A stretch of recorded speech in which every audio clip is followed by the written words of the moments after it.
Hello viewers, welcome to Newsweek South Asia, a program that talks about breeding of terrorism and its impact on South Asian nations. Let's begin with the headlines first. Major Pakistan-backed infiltration bid foiled in Kashmir. Insurgency continues in Afghanistan amid intra-Afghan talks in Doha. And experts discuss United States' future policy in South Asia. Pakistan's nefarious activities have not stopped in Jammu and Kashmir, even after regular warnings issued by India at various occasions. The country has devised multi-pronged strategies to hurt India's sovereignty and integrity.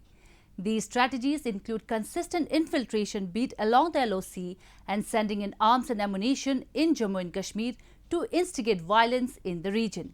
Recently, Indian security forces foiled two major terror plans of Pakistan in Jammu and Kashmir. Our report. Bad news loomed over Pakistan this week as the country received back-to-back flak from its neighbor India. While Indian security forces have continued their operations against Pakistan-sponsored terrorists, the country's army stood exposed as police in Kashmir's Poonch district seized a cache of arms and ammunition from a terrorist hideout near the line of control on November 9th. Based on a specific input, a joint search operation was launched by the Special Operations Group of the Jammu and Kashmir Police along with the Indian Army in the Kirni sector in Poonch.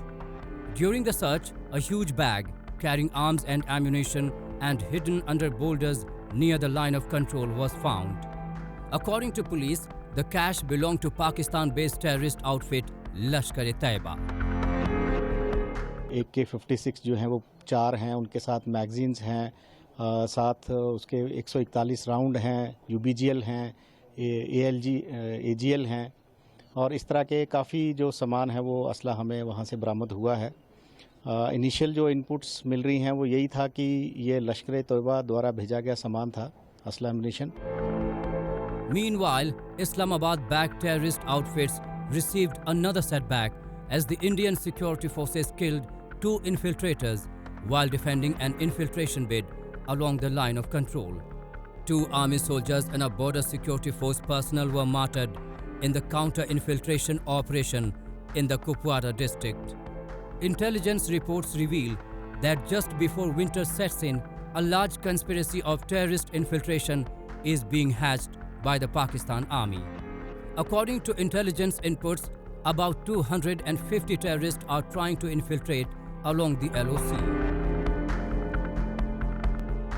Infiltration attempt at this time, before the weather packs up, is a desperate attempt by Pakistan Army, ISI and terrorist groups. None of their efforts for infiltration will be permitted to be successful. Counter-infiltration grid of the security forces is very effective, and such ill-designed and ill-intended intentions by Pakistan Army, ISI and terrorist group will not be permitted to be successful. If latest reports are to be believed, the ISI is redrawing the Kashmir terror plan. For this, Islamabad is holding meetings with the heads of terrorist groups like Lashkar-e-Taiba, Jaish-e-Mohammed and Hizbul Mujahideen to carry out coordinated attacks in Jammu and Kashmir.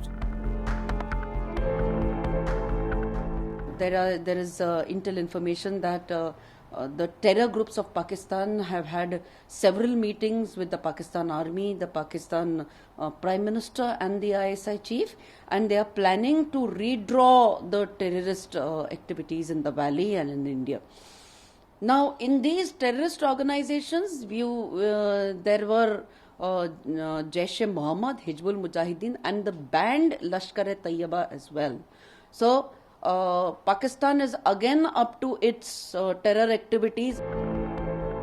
While the situation in Jammu and Kashmir is returning back to normalcy, the country has intensified its efforts at increasing the strength of terrorists in launch pads along the line of control to create havoc in the region.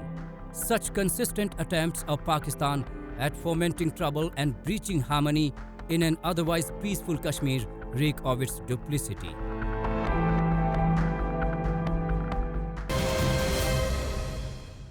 After weeks of acute violence in Kabul, the Taliban in Afghanistan are making public statements and carrying out incidents that can further hurt the peace process. The hardline insurgent group recently attacked a woman for getting a job in Afghan police force.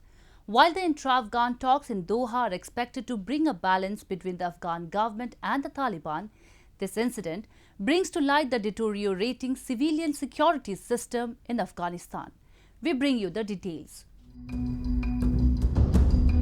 The last thing 33-year-old Qaeda saw were the three men on a motorcycle who attacked her just after she left her job at a police station in Afghanistan's central Ghazni province, shooting at her and stabbing her with a knife in the eyes. For Qaeda, the attack caused not just the loss of her sight, but the loss of a dream of having an independent career, which she had to battle to achieve.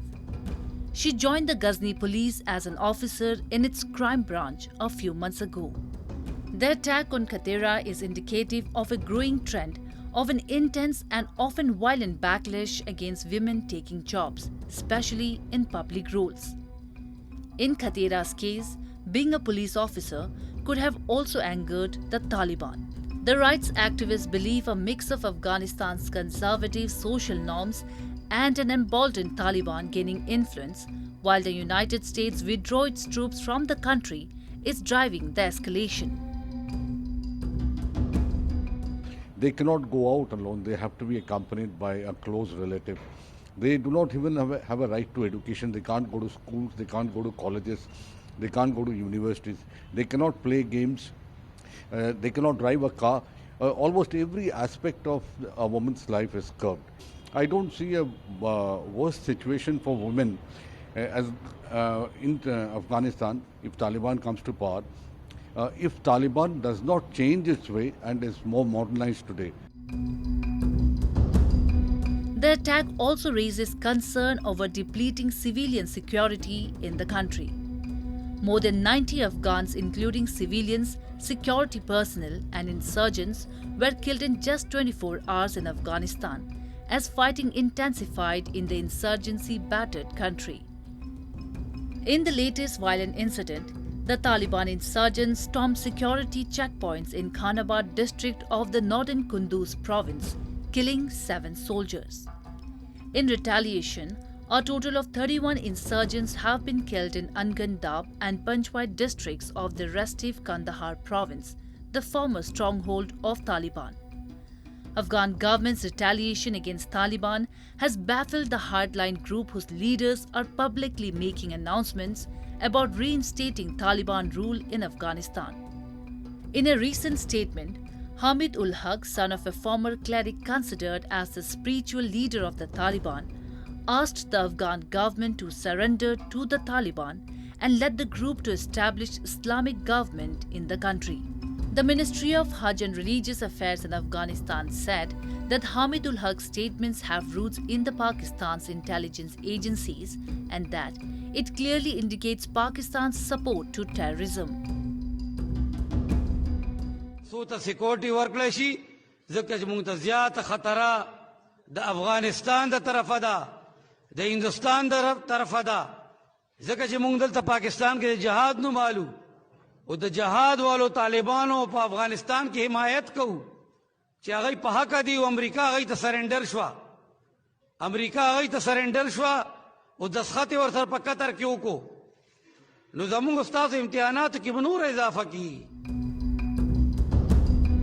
Meanwhile, Afghanistan's intelligence agency claimed to have killed a senior regional Al-Qaeda member in southwestern Afghanistan, accusing the insurgent Taliban of harboring him, even as the Taliban had agreed to cut ties with international terrorist groups, including Al-Qaeda, under the peace deal with the United States signed in February. Afghanistan's National Directorate of Security revealed in an official statement that they had killed Mohammad Hanif, a key Al-Qaeda leader in Afghanistan's Farah province, where he was given a safe haven and protection by the Taliban. According to a senior Afghani journalist, Hanif was a Pakistani who used to train Taliban fighters in Helmand. In purely military terms, Al-Qaeda has 500 to 600 maybe fighters, whereas Taliban has between 55,000 and 85,000 fighters. So there is no question of Bin Laden's, let's say, the Taliban gaining one hell of a lot because Al-Qaeda will be with them. That is not the case. But if they break with Al-Qaeda, then all the smaller groups in Afghanistan which follow Taliban, they would also perhaps break away from Taliban as such. So it is not so simple a game as that you sign an agreement and they'll be able to go by it. Washington has been trying to end more than 19 years of war since the United States invaded Afghanistan to topple the Taliban rulers who had harbored Al-Qaeda terrorists after they attacked the United States on September 11, 2001. Currently, Afghan government negotiators are holding talks with the Taliban in Doha in attempts to end decades of conflicts. But calls by the government and international community for a ceasefire or reduction in violence have so far been rejected by the Taliban. Pakistan for decades has been sponsoring and aiding terror organizations on its soil, which are responsible for a large number of terrorist attacks in the entire world, especially India. However, with the huge pressure from the international community building up, Pakistan has been compelled to take actions against these terrorists. Recently, an anti-terrorism court in Lahore convicted 4 Jamaat-ud-Dawa operatives in terror financing cases, which again is nothing but an eyewash for the international community as these terrorists soon get bailed out of these temporary curbs. A report.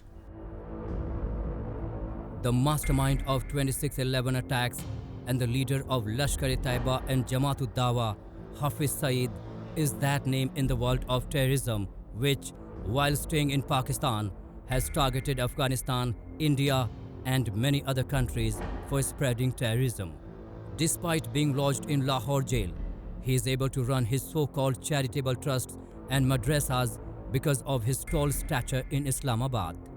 However, with global money laundering and terror financing institutions keeping close watch on Pakistan's terror financing activities, the government is taking pseudo steps in counter-terror financing. Recently, a Pakistani anti-terrorism court handed down 32 years imprisonment to the spokesperson of Hafiz Saeed's Jamaat-ud-Dawa terror group in 2 terror financing cases. The anti-terrorism court also convicted 2 other JUD leaders, including the brother-in-law of Saeed, in terror financing cases. Hafiz Saeed is an international terrorist and is openly roaming around in Pakistan.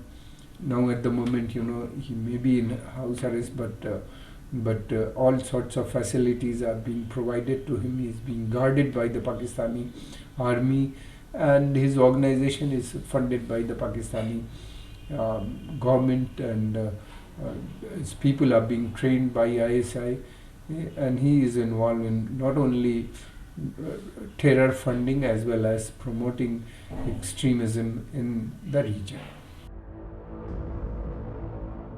Under pressure from the international community, the Pakistani authorities launched investigations into matter of the Lashkar-e-Taiba, Jamaat-ud-Dawa and its charity wing Falah-e-Insaniyat Foundation or FIF for their holding and use of trust to raise funds for terrorism financing. At least 56 seminaries and facilities being run by the JUD and FIF in southern Sindh province were also taken over by authorities in the same case. Consequently, Hafiz Saeed, the co-founder and chief of these terrorist groups, was arrested in connection with charges related to terror financing and has been detained at Kot Lakhpat jail since then. In spite of these so-called measures by Pakistan's counter-terrorism department, there seems to be absolutely no curb being put on terror financing and terror activities taking place in the country.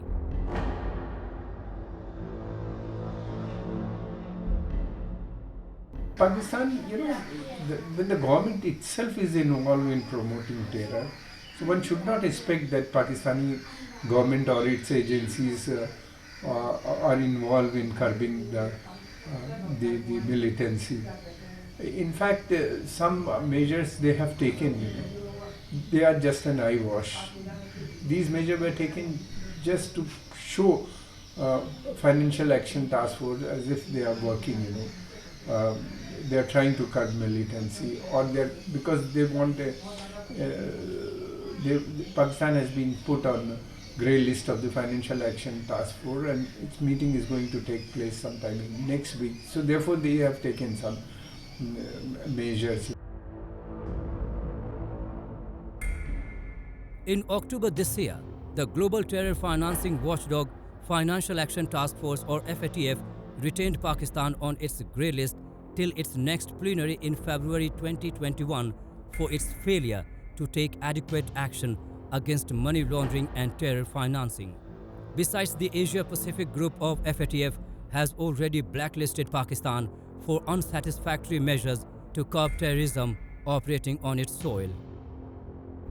As long as Pakistan doesn't take significant steps to fight terrorism and proves that it is genuinely severing ties with Islamist militants, there are high chances of it getting blacklisted by the FATF.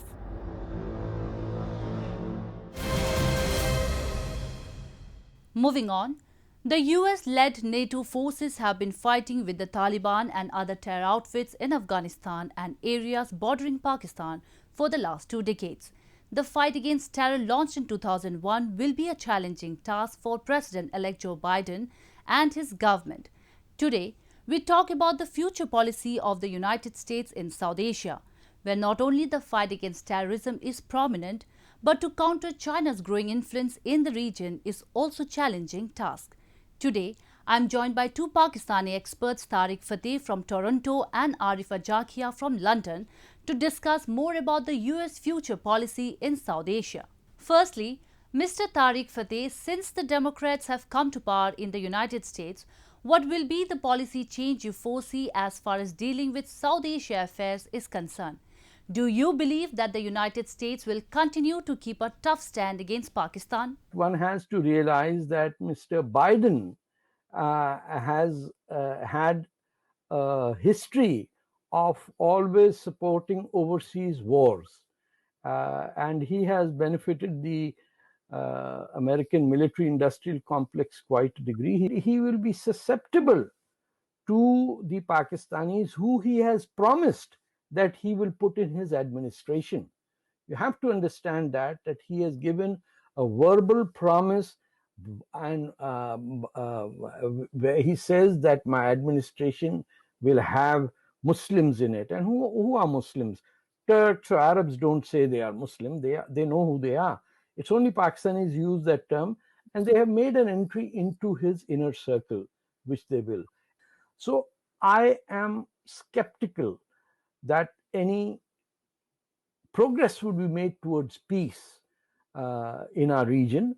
I think this will lead to further tensions, because he's a great supporter of China, and China's agenda is to encircle India.